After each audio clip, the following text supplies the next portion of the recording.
In this February 14, 2018, file photo, the logo for Alphabet appears on a screen at the Nasdaq market site in New York.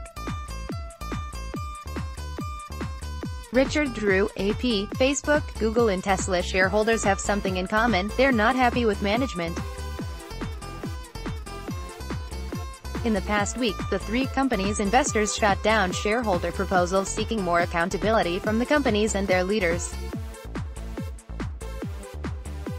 All three companies' founders own considerable stakes in each of the businesses they founded, or have outsized influence, so shareholder proposals are usually an exercise in futility. That may not be unique in the business world. These companies in particular are facing tremendous pressure amid a backlash against tech companies, including rumblings that Silicon Valley has become too powerful. Facebook's dual-class stock structure means CEO Mark Zuckerberg holds nearly 60% of voting rights to the world's largest social network. Ditto Alphabet, where Google co-founders Larry Page and Sergey Brin hold 56% of voting power. At Tesla, CEO Elon Musk owns about 20% of the company but is its largest individual shareholder, and has an almost religious following. A proposal to appoint an independent chairman of the board at Tesla besides Musk lost handily at the company's annual meeting Tuesday. It managed to get 16.6 million votes in agreement, but there were 86 million votes opposed, according to Tesla's filing with the Securities and Exchange Commission. Another proposal, which opposed the re-election of three board members including Musk's brother Kimball Musk, also was voted down. Tesla has struggled with production problems for its latest vehicle, the Model 3. It is also dealing with safety issues with its driver-assist autopilot technology, and it is being investigated by the National Labor Relations Board for accusations of union busting. Get tech news in your inbox weekday mornings. Sign up for the free Good Morning Silicon Valley newsletter. Meanwhile, several shareholder proposals failed at Alphabet's shareholder meeting Wednesday, including one supported by Google employees, tying executive pay to the company meeting its diversity goals. Irene Knapp, a Google engineer, spoke at the meeting and painted a picture of raging culture wars at the tech giant.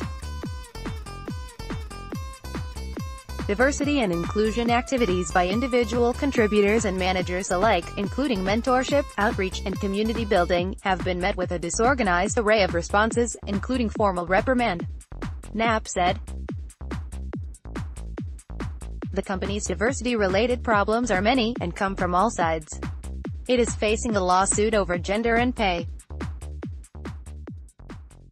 And last year, Google fired James Damore, a conservative engineer who wrote a memo criticizing the company's diversity initiatives and implied biological differences make women less suited to the tech world. Another shareholder proposal that was rejected Wednesday asked the company to appoint conservatives to its board. As for Facebook, which has been rocked by privacy-related scandals and its role in the propagation of disinformation during the 2016 U.S. presidential election, a shareholder proposal to establish a risk oversight committee failed last week. Also at the annual meeting, where Zuckerberg was urged not to turn Facebook into a corporate dictatorship, a proposal to create a content governance report failed. But Open Media and Information Companies Initiative, a nonprofit that works on socially responsible investing and shareholder engagement and which supported those two proposals, pointed out this week after Facebook released the final vote tallies that outside investors' votes show clear discontent. Despite strong urging from the company to reject each and every one of these proposals, nearly half of independent shareholders supported two proposals for stronger governance and content management, demonstrating just how out of sync CEO Mark Zuckerberg and his team are with the average investor, said Michael Connor, executive director of OpenMe, in a statement. Independent shareholders also overwhelmingly voted to change the dual-class shareholding vote structure, and nearly one-third did not support the re-election of Zuckerberg or Sheryl Sandberg to the company's board. So what are outside investors to do when companies whose insiders control the voting rights reject their calls for greater oversight and transparency? Outside investors can, and will, keep up the pressure, Connor said. People tend to think that a company like Facebook can survive no matter what.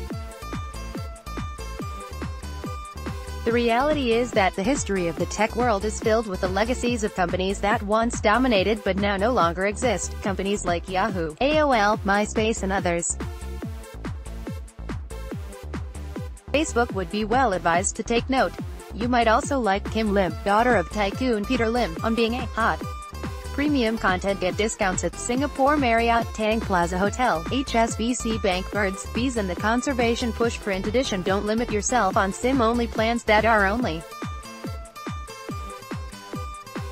Singtel on MoneySmart. This 29-year-old is disrupting the $72 billion watch portfolio. NVIDIA's GeForce Partner Program faces allegations of hardware zone. Matt Lauer's wife makes bold move against husband. MercuryNews.com. Brangelina's former bodyguard says he, basically. MercuryNews.com. Ask Amy, even after I walked in on them, my son. MercuryNews.com. Recommended by